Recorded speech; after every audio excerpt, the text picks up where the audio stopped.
Now that we have some background on your how you got started, and it sounds like most of you got started sort of with your personal connections or outside connection, and I've seen it here. I've seen what you've brought here to Poly, and Maggie, absolutely, you took something from a class and have brought it out to here, and as far as in Corolla.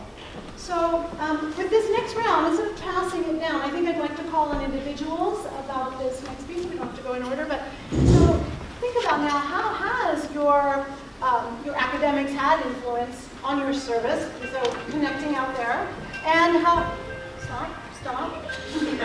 Thank you.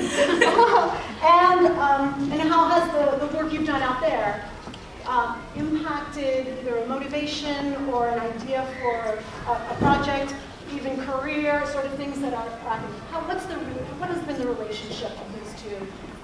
And I'd like to start with Ashley, please. All right, so I'm a senior in high school. I realize I hadn't mentioned it, but my volunteer work has definitely helped me decide what I want to do with my life and with my career. I'm hoping to major in biology, specifically with social insects. So working with the Honeybee Conservancy kind of set me on a track to studying environmental science and biology in particular.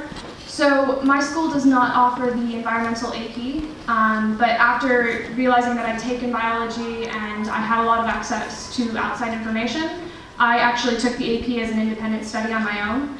And that was really, really amazing. I did well on the test and I enjoyed learning about that. And I think I was really prepared for that because of the people that I've met in these service events. I got to speak to environmentalist majors at one college, and I had a lot of information about bees, but I didn't have a lot of information about what they were studying and the rest of that whole field. So I was able to give them pieces of that knowledge that I had, and in return they were saying all sorts of things like, oh, that connects back to here, and drawing all the lines for me and making all these dots kind of make sense. And it was really amazing to be able to take that back and then bring that to the biology class that I was actually in at school, and do projects on that. Most of my projects, whenever we got a chance to do something, oddball, I would always go back to bees or plants or native plants, that sort of thing, really large ecosystem environmental projects.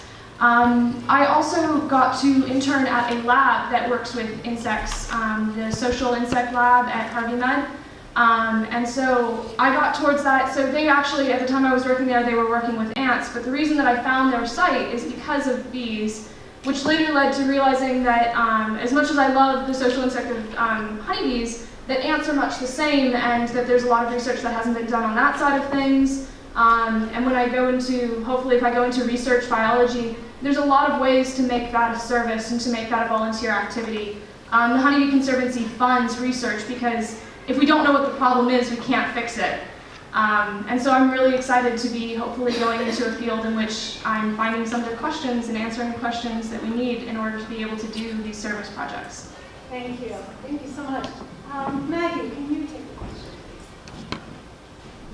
Yeah, so right now, part of what we're working on is the Lily Project has started an all-girls club in Granada, Nicaragua called Wise Girls.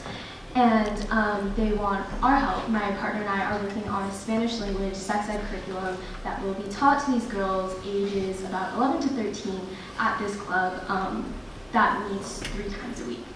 And through that, we've had to do a lot of research. We've had to reach out to a lot of different teachers and people and connect with them and try to learn more about how to build a curriculum, what's the most effective way to teach kids sex ed.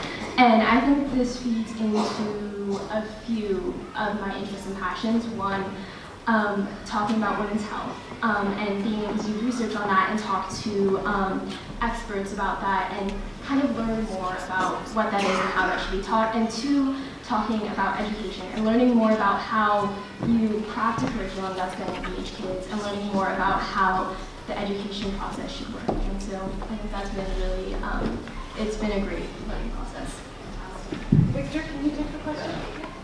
Thank you. So my work at Inclusion Unidos has really intersected with my studies at Poly in a couple of major ways. I would say on the most basic level, I've taken Spanish since 6th grade, and all the Spanish learning I've done has really made possible the work that I do at Inquilinos Unidos, whether I'm helping tenants who are in crisis at one of their low-cost tenants advocacy clinics where they give them legal advice, or just knocking on doors and letting tenants who might be struggling with rising rents know that there's someone. I couldn't be doing any of that if I didn't speak Spanish, the Spanish I learned here at Poly.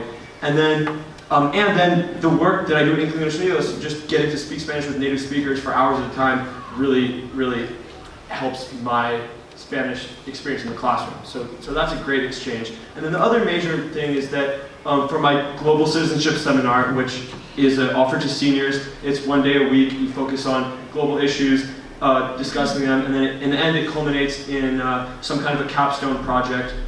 It could be a grant proposal. It's run by Mr. Carragher, Ms. Diedrich, and Mr. Brocker, who I think all of whom I've seen up here. I'm not sure if they're here. But my partner and I ended up doing our grant proposal about affordable housing, and in which the majority of the funding is going toward funding this new program at Inquilinos Unidos called the Tenant Leadership Academy that was founded by one of their staff members. And it basically takes tenants who have come in for legal advice, and it contacts them, and it's a 10 session, 10 week program where they basically get training in advocacy techniques, organizing skills, civics, reporting abuse, all kinds of things that will allow them to be a tenant activist and a tenant leader in their own community. It was just founded last year by one of the staff members, Georgina, but it takes up about 80% of her time finding grant funding and making it possible. And so we wanted to take the burden off of them, and we ended up presenting our grant proposal just last week, and we received full funding to fund the Leadership Academy. We're going to also be working on designing the curriculum, and we're also going to be holding a panel about affordable housing, featuring people from private sector, government, nonprofit, different sectors of housing work in a couple months, and I invite all of you to come attend that too. So